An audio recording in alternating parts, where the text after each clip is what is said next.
Some invitations are not requests. They are declarations of ownership over your time and your skills.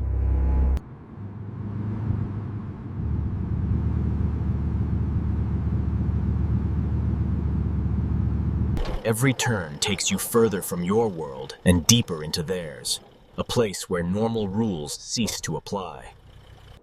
This is where my old life ended.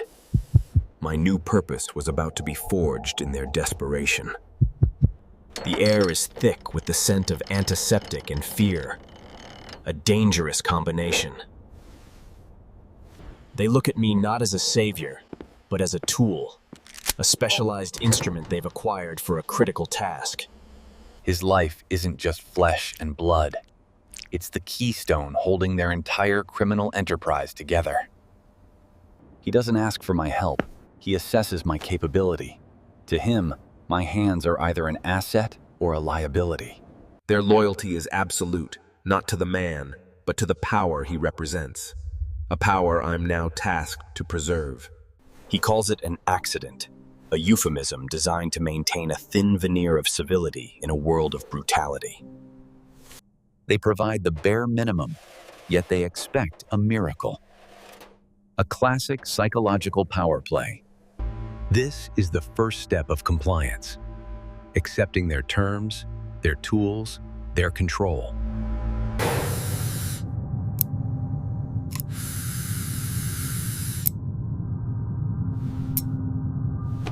The clock is ticking. Their rivals are circling, waiting for the news that will signal the start of a war. My initial assessment confirms that their desperation is justified. The procedure required is far beyond the scope of these conditions, a subtle test of their resolve. I need to know if they understand the stakes, or if they're merely banking on blind hope. The illusion of choice is officially shattered. My success is their only acceptable outcome. Compliance is now a strategy. I must project absolute confidence, making them believe I am in control of the chaos. They think they've cornered me. But in this room, over this table, all the power now resides in my hand. Fear is a luxury I cannot afford.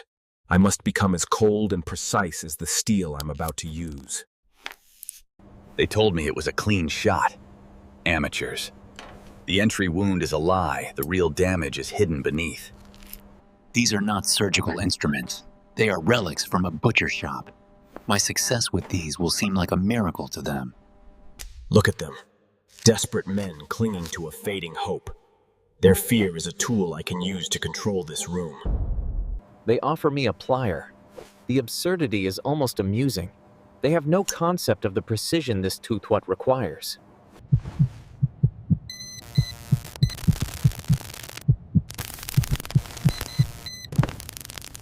Oh, I hear them whispering. The vipers will move if he falls. This isn't just about one man's life.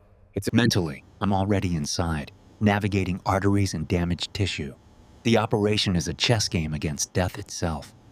His eyes beg for reassurance. I will offer none. Uncertainty will ensure my value remains absolute. A momentary tremor. Unacceptable. This hand must be an instrument of pure will, not a vessel of human weakness. My first command. It's not a request. In this room, my knowledge makes me the ultimate authority. They scramble like ants. They crave direction in the face of chaos, and I provide it. They are now my assistants. The bullet's trajectory tells a story of violence and poor planning. A messy job. Now I am here to clean it up. The true enemy isn't the visible wound. It's the silent bleeding within. A problem their guns and fists cannot solve. They see me trying to save a man. I see myself solving a fascinating, high-stakes biological puzzle. The segment is just a variable. I project an aura of absolute control. Confidence, whether real or feigned, is a contagion. I need them infected with it. Their entire sense of purpose is connected to that man's pulse. His death would not just create a power vacuum, it would shatter their identities. Every deliberate movement is a performance. It tells them that I am not intimidated by the Apluk Tumli. I am in my element. That young one is a weak link. Panic is an infectious disease, and I will not allow an outbreak in my operating theater. This man is not my patient. He is my shield, my bargaining chip, and my masterpiece in the making. The diagnosis is complete. Now, the negotiation begins. I am not just saving his life. They provided the tools of their trade. I would use the tools of mine.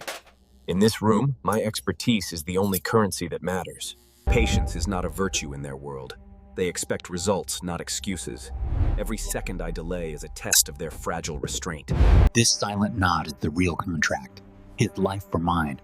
A transaction conducted not with words, but with the cold glint of steel. The first incision is a declaration. It announces that control has shifted. From this moment, I am the one in command. They are accustomed to causing pain, not witnessing its intricate and delicate reversal. This is a form of power they cannot comprehend. Beneath the surface, it's a chaotic landscape. My task is not just to repair, but to impose order where there is none. Even the environment conspires against me. But in unreliable light, a steady hand becomes a beacon. The machine screams the patient's weakness. Their hands reach for weapons, the only solution they understand. My mind races for another. Panic is a luxury I cannot afford. I counter their alarm with calculated chemistry, turning chaos into a manageable rhythm.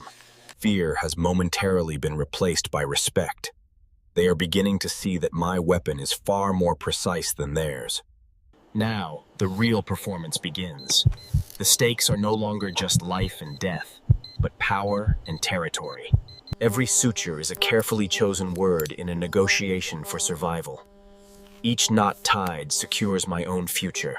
The outside world tries to intrude, but in this room, time has stopped. The only reality is the one I am creating. They fear contaminating my work, not out of respect for medicine, but out of fear of upsetting the delicate balance I maintain. Time is my adversary and my accomplice. Enough of it preserves him. Too much of it allows his enemies to rally. This is a conversation between the body's fragile signals and my knowledge. I am the interpreter, deciding the outcome. Daylight has surrendered to the night. It's fitting. The most significant decisions are always made in the shadows.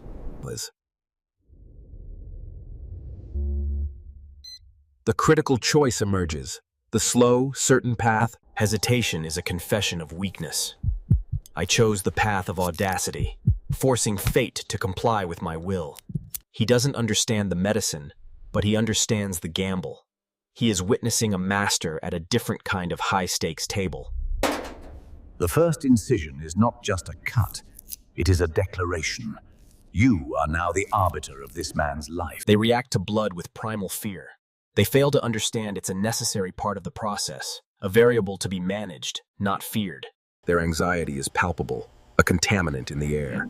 You must operate within this bubble of their terror, remaining completely detached. They provide you with crude instruments and expect surgical perfection. Their lack of foresight is an insult to your craft. That sound. To them, it's the herald of disaster. To you, it is simply a problem demanding a solution, a puzzle to be solved under duress. You administer the countermeasure, a calculated intervention. You are not saving a life, you are stabilizing an asset. See how quickly their aggression subsides when you demonstrate control. Their loyalty is not to him, but to the promise of continued power you represent. Now, deeper, past the superficial damage to the core of the issue. This is where the true test of skill begins. You are the center of their universe right now. A performer on a stage, with the most critical audience imaginable. There, the foreign object, the very thing that threatens to topple this entire house of cards. It feels cold, even through the latex. This requires precision. 1 millimeter of error, and this room becomes a slaughterhouse. The body betrays the pressure the mind tries to deny. But this is not fear. It is the physical cost of absolute concentration. Extraction is complete. The agent of chaos is removed. For a moment, you hold the cause of all this turmoil in your hand. The sound of that metal on metal is their signal. It is the sound of a crisis averted. They are beginning to understand. The power of a gun lasts for a moment. The power of your hands can rewrite destinies. Now, the delicate art of repair. You are not just closing a wound, you are reasserting order over chaos, weaving flesh back into a functioning form. The world outside continued, oblivious. In here, time warped, measured only in heart. The numbers on the screen confirm your success. They are a cold, logical testament to your skill, a language these brutes will never comprehend. Closing the incision is the final act. Sealing him away from the world, and sealing your own fate along with his. It is done. You have suspended the laws of nature for them. Now, you must face the consequences of your own success. My hands are no longer my own. They are instruments of their will, shaping their future with every suture. They see a stable heartbeat. I see my own life expectancy measured in beeps per minute. They mistake sweat for fear. In reality, it is the byproduct of a mind operating at its absolute limit. That nod isn't a sign of approval. It is a temporary stay of execution, a reminder of who holds the power. The silence that follows the final click of an instrument is heavier than any threat they could ever voice. This scar will serve as a permanent reminder, not of his mortality, but of my control over it. Information moves faster than blood through a vein. The vultures circling outside are about to be very disappointed. To perform a miracle with their primitive tools makes me more than valuable. It makes me dangerously indispensable. The surgical procedure is complete. But my role in their twisted world has only just begun. Their gaze has shifted. Suspicion has been replaced by the look one gives a newly acquired, priceless, and volatile asset. The final stitch closes more than a wound. It seals a new balance of power across the entire underworld. They call this a recovery room. I see it for what it is, a gilded cage, and it wasn't built just for him. This drink is not a reward for my service. It is the first link in a chain they are forging to bind me to them. He isn't just reporting success. He's canceling an ambush and ordering a counterstrike, all because of a procedure. Out in the city, intricate plans are dissolving into chaos. The ripple effect of a single, steady heartbeat. They offer me a place to rest. The lock on the door isn't to keep others out. It's to keep me in. These hands just saved one man's life, and in doing so, have condemned my own to this world indefinitely. The fear in their eyes has been replaced by a kind of reverence. They now look at me as if I'm a source of unnatural power. His life remains the absolute center of their universe. But they know I am the one who keeps that universe from collapsing. I am no longer a surgeon held captive. I am a strategic component, the kingmaker in a brutal game I never chose to play. Stability. Not a medical term, but a currency. And I have just minted a fortune for this family. Fear has been replaced by a different kind of reverence. They don't see a doctor, they see a kingmaker. Information is now a weapon they wield with precision. Silence has become its sharpest edge. Every twitch, every unconscious murmur is now an omen they scramble to interpret. Their world hangs on his breath. The ripples of my work spread faster than any news report. A single scalpel can topple an empire from miles away. They are rebranding me, shedding the skin of the victim, forcing upon me the silk of a valued accomplice. These hands were trained to heal. Now, they are instruments of power, forever stained by the choice I was forced to make. Coincidence is a comforting lie for the naive. They are merely exploiting the strategic opening I created for them. He isn't grateful for his father's life. He's assessing the long-term value of the asset that saved it. The collective sigh of relief is palpable. But this new security is not about comfort. It's about consolidating control. The world outside sees chaos resolving itself. I know the truth. I was the fulcrum on which their balance of power turned. My role is expanding beyond a single operation. I am no longer a temporary fix, but a permanent fixture in their infrastructure. Freedom is merely a concept, not a location. I can see the world, but I am no longer permitted to be a part of it. He is awake. The debt he feels is not one of gratitude, but of ownership. He knows my value now. They are methodically stripping away my identity as a visitor and cementing my status as a resident. This money isn't a reward for services rendered. It's a leash. A very comfortable, very heavy golden leash. They understand that prized possessions must be well maintained. It ensures both loyalty and peak performance. The transformation is nearly complete. The line between coercion and complicity has blurred into non-existence. This isn't a conversation. It's a formal debriefing. I am about to be informed of my new terms of service. They no longer need my signature on a prescription. They now require it on a contract that redefines my entire existence. The illusion of choice evaporates. Every path they present you leads deeper into their world, not out of it. Gratitude from men like this is not a gift. It is a leash, elegantly disguised until the moment it tightens. They don't pay you with money you can spend. They pay you with tools that bind you closer to your purpose. They show you what you have to lose, not to threaten you, but to remind you that your life is no longer solely your own. The person you were before walking into this room is now just a collection of pressure points they can leverage at will.